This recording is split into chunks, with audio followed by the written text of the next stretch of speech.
Aimee, hey, congratulations on your film, A Shot Through the Wall. Thank you so much. Thank you for having me.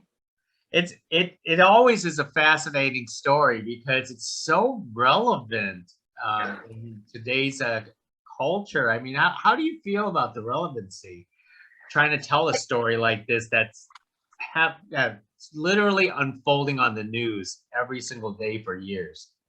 It's actually so when we started this project, I started writing this project at the beginning of 2015, and I remember giving my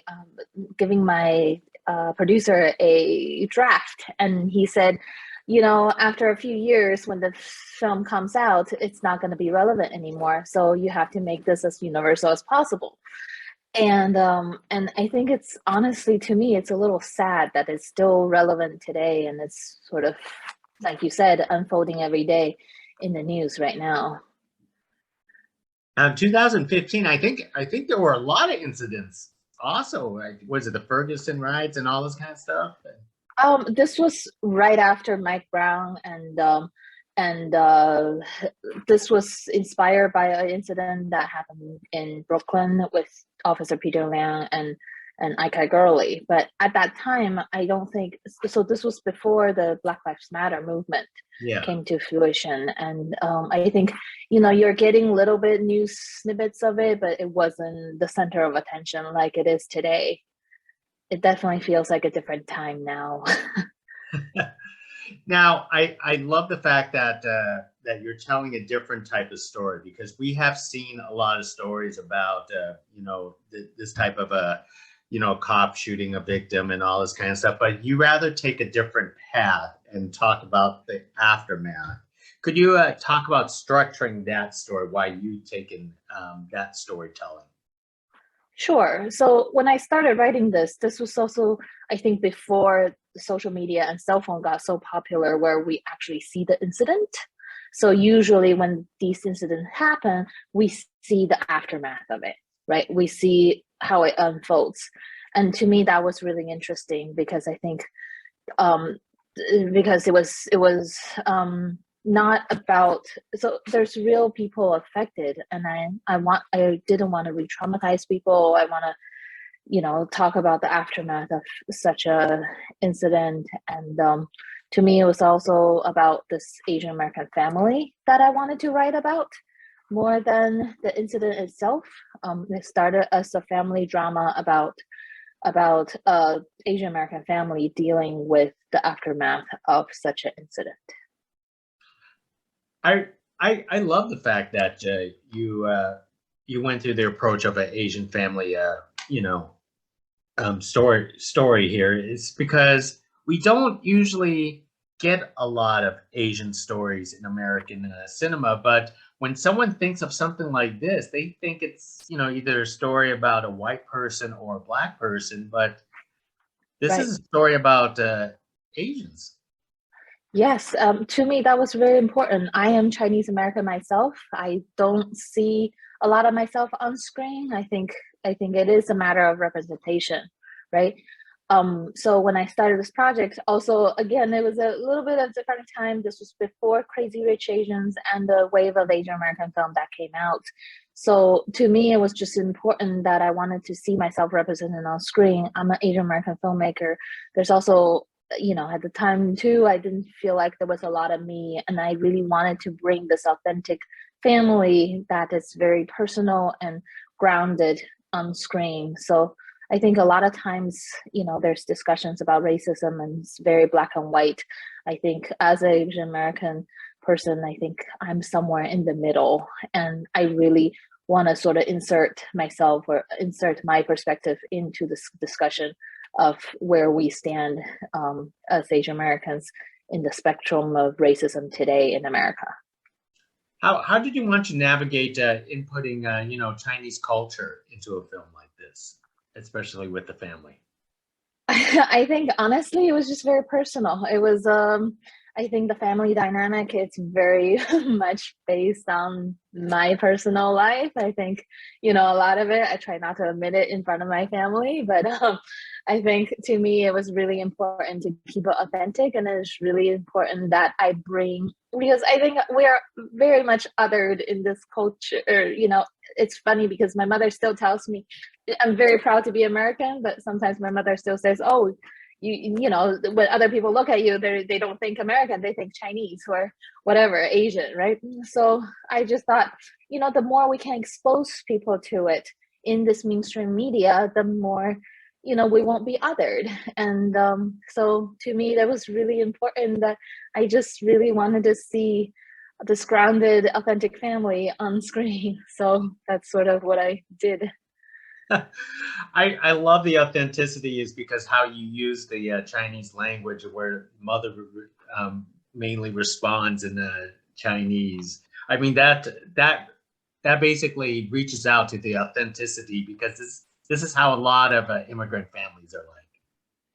I think it's very much speak to my own family. I think a lot of immigrant families, I came from a first generation Chinese family, so Chinese immigrants. So to me, it's you know, in we are always, there's always these tropes and stereotypes about us, and also I think to me it was important to have people that have different backgrounds or different times that they came to America, different level of Americanness or different level of Chineseness. And so the mom and the dad are different. Like obviously the dad has been here for a long time and the mom hasn't. And I think for me at home, I respond everything in Chinese. And where my mom responds everything in Chinese, I would talk in mixed languages. And I just want to see that on screen. I think we don't really see that, and that's not normal. And I think that happens to so many of us. And I just would love to see that. So that's why I put it on screen. Hey, don't run away from stereotype. I love the food stereotype because that's true. Asians love Yes, food. That's a we do. Me, this is how we express love, right? So at least my family, we don't say like things like "I love you," or we don't explicitly talk about love or express love that way. So we do so by feeding each other. We do so by putting food on each other's plates. So you know, I think that is also something that speaks very true to me, and I thought I would put it out there. that is great. Now, the main character, Officer Tan, one of the things that this film is fascinating is that it takes a look into, I want to say, the mental well-being of an officer after an incident like this. Could you talk about you know, the struggles of a person that has to go through, because it's not a black and white thing, it's much more of a gray thing, Right. and people don't understand this perspective. I think to me, I just wanted to explore that character with nuance, and I wanted it to be grounded. I think someone that experienced something like that would experience remorse and guilt, but at the same time, whether they would, you know, acquit themselves or trying to take accountability, responsibilities for what they did. I think, you know, because I think we're also in a time where a lot of it is you're either with us or against us. Things are very extreme in different ends. I think to me, it was important to explore that nuance and explore that, you know, gray area where we just dove into this character and try to make him as real as possible, and see if something like this happened to someone, what's going to happen. And I did a lot of research, talked to a lot of people from both sides, and this is the version that I came up with. It's very much of a fictional version. I know it resembles some resemble the incident that happened in 2014, but this is very much, I took a lot of artistic liberties to be able to say what I wanted to say. Well, it sounds like you accomplished your mission, what you wanted to do, Thank you. and that is terrific by itself. One more thing that I want to note is, and we don't see this in a lot of cinema or even Asian American cinema, is interracial dating. Could you talk? Could you address that about it? Because I love that you actually pull that off for film, especially the fact that we don't see a lot of portrayals between Asians and blacks dating, on screen. Sure, sure. I think especially Asian males, they're not seeing as a sex symbol where, where a person of desire. I think there's a lot of, I mean, among me and my friends, there's a lot of interracial couples. This is the day and age we live in. And I think, it should be normalized. And it isn't, unfortunately. That's, again, that speaks to us, to our representation. I think that really matters. And unless we as filmmakers put them out there, I think, you know, um, the people don't see it as norms, or just on screen, where in stories. I think we should normalize that, because it is 2022 and this happens everywhere. And I think it should be normal. It shouldn't be a very surprising, like a new thing, new concept, right? That is true. That is true. That's why it's beautiful that you put it on the screen. And I'm Thank you. curious, Amy, was this did you finish production before 2019, before all of everything like Oh went yes. down? Yeah. Yes, that's the right weird nature of independent films. We have a very, very, very small budget, and we actually started.